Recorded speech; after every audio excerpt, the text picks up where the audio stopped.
RSE Produções apresentam Memórias de um Passado Recente 2.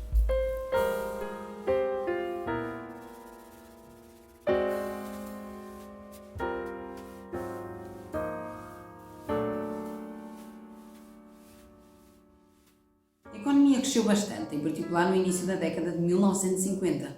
Economicamente, o regime mantinha a sua política de corporativismo, o que resultou na concentração da economia portuguesa nas mãos de uma elite de industriais. A informação circulava e a oposição agitava-se levemente. A guerra colonial tornava-se um tema forte de discussão e era um assunto de eleição para as forças anti-regime. Portugal estava muito isolado do resto do mundo e muitos estudantes opositores viam-se forçados a abandonar o país para escapar à guerra, à prisão e também à tortura. Agora falando mais perto da data de 25 de Abril, em fevereiro de 1974, Marcelo Caetano foi forçado pela velha guarda do regime a destituir o general António de Spínola e os seus apoiantes. Tentava este, com ideias de índole federalista, tornadas célebres num livro publicado pelo próprio, chamava-se Portugal e o Futuro, em cuja obra também se afirmava a impossibilidade de vencer militarmente a guerra do ultramar. E também queriam modificar o curso da política colonial portuguesa, que se revelava demasiado dispendiosa, ou seja, gastava-se muito dinheiro. Conhecidas as divisões existentes no seio da elite do regime, o MFA decidiu levar adiante ao golpe de Estado, ao que nós chamamos agora a Revolução dos Escravos, ao 25 de Abril. O movimento nasceu secretamente em 1973, ou seja, ainda antes de 1974. Neles estavam envolvidos certos oficiais do Exército que já conspiravam. Agora vamos continuar ainda antes da Revolução dos Escravos, mas saber como é que foram as reuniões, estas coisas todas. A primeira reunião clandestina dos capitães foi realizada em Bissau, em 21 de agosto de 1973. Depois vieram novas reuniões em outros locais e tal, mas o que precisamos saber é que no dia 5 de março de 1974 foi aprovado o primeiro documento do movimento, os militares, as Forças Armadas e a nação. Este documento é posto a circular clandestinamente, obviamente. No dia 14 de março, o governo demite os generais Spínola e Costa Gomes dos cargos de vice-chefe e chefe de Estado-Maior General das Forças Armadas, alegadamente por estes se terem recusado a participar numa cerimónia de apoio ao regime, porque obviamente eles não apoiavam o regime.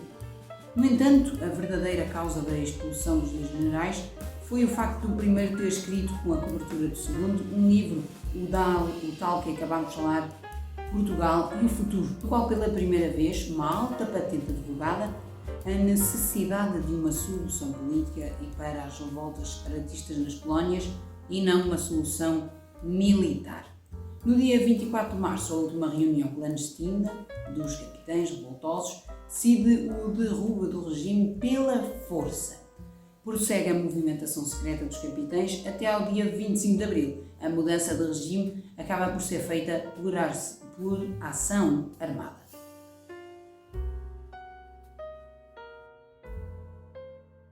Na noite do dia 24 para o dia 25, o que é que aconteceu? O grupo de militares, comandados por Otelo Saraiva de Carvalho, instalou secretamente o posto de comando do movimento golpista no quartel da Pontinha, em Lisboa. Às 22h55 foi transmitida a canção E Depois do Adeus, de Paulo de Carvalho, pelos emissores associados de Lisboa, emitida por João Paulo Diniz. Este é um dos sinais prévios, combinados pelos golpistas, que mostra já o que é que, entre aspas, vai acontecer no dia a seguir, no dia 25 de Abril, a Revolução dos Escravos. Aqui, tal como eu estava a dizer, isto vai desencadear a tomada de posições da primeira fase do golpe de Estado. Agora vamos ver o que é que vai acontecer. O segundo sinal é dado às 0 horas e 20 minutos, à meia-noite, um bocadinho depois da meia-noite, quando a canção Grândola Vila Morena, de Zeca Afonso, é transmitida pelo programa Limite, da Rádio Renascença, que confirma o golpe e marca o início das operações. Aqui conseguimos saber que vai mesmo acontecer 25 de Abril, vai mesmo haver uma revolução. Este confirma a Revolução dos Cravos. O locutor do serviço, nesta emissão, é Leite Vasconcelos, o jornalista e poeta moçambicano. Ao contrário de Depois do Adeus, que era muito popular por ter vencido o festival RTP da Canção, Grândola Vila Morena foi ilegalizada, pois, segundo o governo, fazia alusão ao comunismo. O golpe militar do dia 25 de Abril tem a colaboração de vários regimes militares que desenvolvem uma ação concertada. No norte, uma força do CICA-1, liderada pelo Tenente-Coronel Carlos de Azeredo, toma o quartel-general da região militar do Porto. Estas forças são reforçadas por forças vindas de Lamego.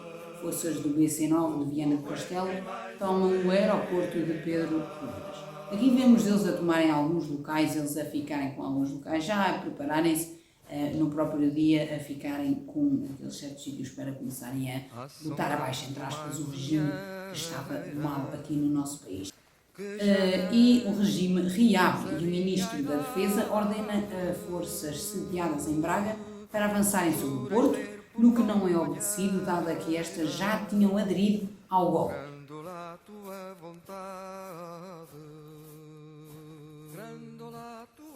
Agora, o que coube o papel mais importante do 25 de Abril foi a Escola Prática da Cavalaria, parte de Santarém, e o papel mais importante dela é mesmo a ocupação do Terreiro do Paço em Lisboa. As forças da Escola Prática da Cavalaria são comandadas pelo então capitão conhecido, pelo menos nós conhecemos bastante bem, já temos um documentário também feito aqui em Portugal sobre ele, Salgueiro Maia.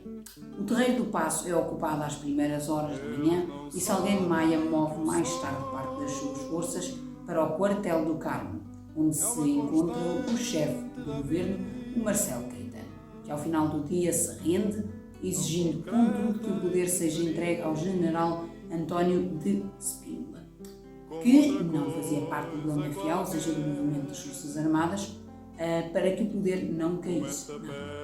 Marcelo Caetano faz parte depois vai embora depois para a Madeira e depois vai rumo ao exílio no Brasil. No rescaldo dos confrontos morrem apenas 4 pessoas quando elementos da polícia política disparam sobre um grupo que se manifesta à porta das instalações na rua António Maria Cardoso, em Lisboa. Como estes pinheiros altos, quem verde ouro se agir. Logo a seguir ao dia 25 de Abril, é algo que alguns de nós não sabemos o que é que se aconteceu mesmo a seguir ao 25 de Abril. No dia 26 de Abril, formou-se a Junta de Salvação Nacional, constituída por militares, que dara início ao governo de transição. O essencial do programa do MFA, do Movimento das Forças Armadas, é em síntese resumido no programa de 3 Ds: democratizar, descolonizar e desenvolver. Entre as medidas imediatas da Revolução conta-se a extinção da polícia política, bem conhecida PIDE, e da censura. A censura, que era aquele conhecido lápis da censura, que iam, por exemplo, a um jornal, viam lá alguma coisa que falasse mal do regime ou que tivesse alguma coisa que eles não gostassem, eles cortavam. Era o lápis da censura conhecido. Os sindicatos livres e os partidos foram legalizados e no dia seguinte, lá estamos a falar, de 26 de Abril, são libertados os presos políticos da prisão de Caxias e de Peniche. Os líderes considerados da oposição no exílio voltaram ao país de origem, ao país Portugal, nos dias seguintes. Passada uma semana, o 1º de maio é celebrado e em plena liberdade nas ruas pela primeira vez em muitos anos. Em Lisboa, junta cerca de 1 milhão de pessoas. Portugal irá passar por um período conturbado de cerca de 2 anos que se é designado por processo revolucionário em curso. O que é que vai acontecer aqui?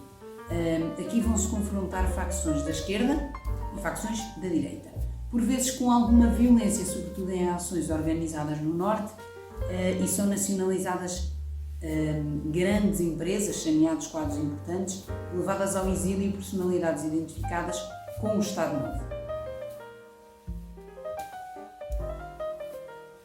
Gente que não partilha da visão política que a Revolução prescreve, ou seja, gente que não concorda com o que a Revolução trouxe para Portugal. Consumam-se várias conquistas da Revolução. Acabada a Guerra Colonial e durante o PREC, que foi o que eu tal falei, processo revolucionário em curso, as colónias africanas e de Timor-Leste tornam-se independentes. Finalmente, no dia 25 de abril de 1975, têm lugar as primeiras eleições livres para a Assembleia Constituinte, ganhas pelo PS. Na sequência dos trabalhos desta Assembleia, é elaborada uma nova Constituição de forte pendor socialista e estabelecida uma democracia parlamentar de tipo ocidental. A Constituição é aprovada em 1976, só um ano depois do 25 de Abril, pela maioria dos deputados, abstendo-se apenas o CDS. Forma-se o primeiro governo constitucional de Portugal, chefiado por Mário Soares a 23 de setembro de 1976, um ano depois do 25 de Abril. Ramalho Yanes, militar em Angola no 25 de Abril, o suboficial que adere ao movimento das Forças Armadas, fora de horas, o ex-temporâneo general, que na televisão se esconde por trás dos óculos de sol, ganha as presidenciais de 27 de junho de 1976. Segue-se o fim do processo revolucionário em curso e há um período de estabilização política.